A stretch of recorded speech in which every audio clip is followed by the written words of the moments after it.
জনপ্রিয় smartphone brand techno বাংলাদেশের মার্কেটে আরও একটি চমৎকার স্মার্টফোন লঞ্চ করলো। আজকে আমরা কথা বলবো টেকনো পপ 6 প্রো নিয়ে, যার বাজার মূল্য ধরা হয়েছে 2GB 32GBর জন্য 10,490 টাকা। প্রথমেই ফোনটি আনবক্স করে দেখা যাক ফোনটির বক্স কন্টেন্ট হিসাবে কী দেওয়া হয়েছে। ফোনটির বক্স কন্টেন্ট হিসাবে পাবেন মোবাইল ফোন, ব্যাক কভার, 10 ওয়াটের চার্জার, ডাটা কেবল, সিম ইজেকশন টুল এবং 13 মাসের ওয়ারেন্টি কার্ড। ফোনটির ডিজাইন এবং বিল্ড কোয়ালিটি নিয়ে কথা বললে বাজেট অনুযায়ী ফোনটির ডিজাইন প্রিমিয়াম করা হয়েছে। ফোনটি হাতে নিলে চমৎকার লাগে। ফোনটির ক্যামেরা মডিউলের ডিজাইনটিও আনকমন করা হয়েছে। ওভারঅল ফোনটির ডিজাইন আমি 10-এর ভিতরে 8 দিতে পারি। এই ফোনটির বিল্ড কোয়ালিটি অনেক ভালো করা হয়েছে, যা হাতে ধরলেই বোঝা যায়।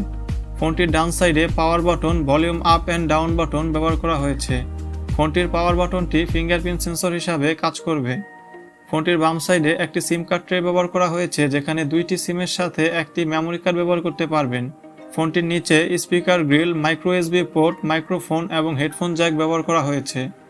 ফোনটির ওপরে কিছু ব্যবহার করা হয়নি, কিন্তু এখানে আমি একটি সেকেন্ডারি মাইক্রোফোন আশা করছিলাম। ফোনটির ডিসপ্লে নিয়ে কথা বললে 6.6 ইঞ্চেসের একটি HD+ IPS ডিসপ্লে ব্যবহার করা হয়েছে, যার রেজুলেশন হিসাবে ব্যবহার করা হয়েছে 720x1600 পিক্সেলের ডিসপ্লে। এই ডিসপ্লেটিতে কোনো নেগেটিভ ইস্যু পাবেন না। বাজেট অনুযায়ী এই ফোনটির ডিসপ্লে ভালোই। এখন আলোচনা করা যাক ফোনটির ক্যামেরা সেটআপ নিয়ে। ফোনটির ব্যাক সাইডে ডুয়েল ক্যামেরা ব্যবহার করা হয়েছে, যার মেইন সেন্সরটি 8 মেগাপিক্সেলের, সাথে আরও একটি পাবেন AI সেন্সর। ফোনটির সেলফি ক্যামেরা হিসেবে ব্যবহার করা হয়েছে 5 মেগাপিক্সেলের একটি সেন্সর। এই মোবাইলটি দিয়ে তোলা কিছু ক্যামেরা স্যাম্পল এবং ভিডিও স্যাম্পল দেখে নিন। এই ফোনটি বাজেট অনুযায়ী ক্যামেরা পারফরমেন্স আমার কাছে ভালো লাগেনি। ছবিগুলোতে তেমন ভালো ডিটেলস পাওয়া যাচ্ছিল না। 8 মেগাপিক্সেলের সেন্সর থেকে যেমন ছবি পাওয়ার কথা তেমনই পাওয়া যাচ্ছিল। বাজেট অনুযায়ী এই ফোনটির ক্যামেরা আরেকটু ভালো হতে পারত।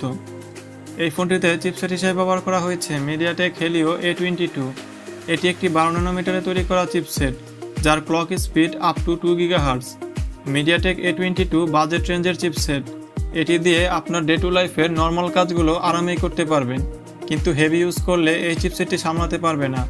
ছোটোখাটো গেম খেলতে পারবেন, যেমন টেম্পল রান, ক্যান্ডি ক্রাশ।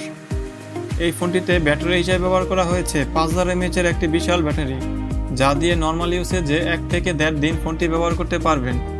ফোনটিতে সফটওয়্যার হিসেবে ব্যবহার করা হয়েছে Android 12 Go এডিশন। এই ফোনটির হাইয়েস্ট ভার্সন হিসেবে ব্যবহার করা হয়েছে লেটেস্ট V8.6। যারা নর্মাল ব্যবহারের জন্য একটি ভালো ফোন খুঁজছিলেন, তারা এই ফোনটি দেখতে পারেন। বাজেট অনুযায়ী এই ফোনটির বিল্ড কোয়ালিটি এবং ডিজাইন চমৎকার, কিন্তু হেভি ইউজ করার জন্য এই ফোনটি আমি নিতে নাই করব। আজকের জন্য এতটুকুই। আমার ভিডিওটি ভালো লাগলে লাইক করবেন।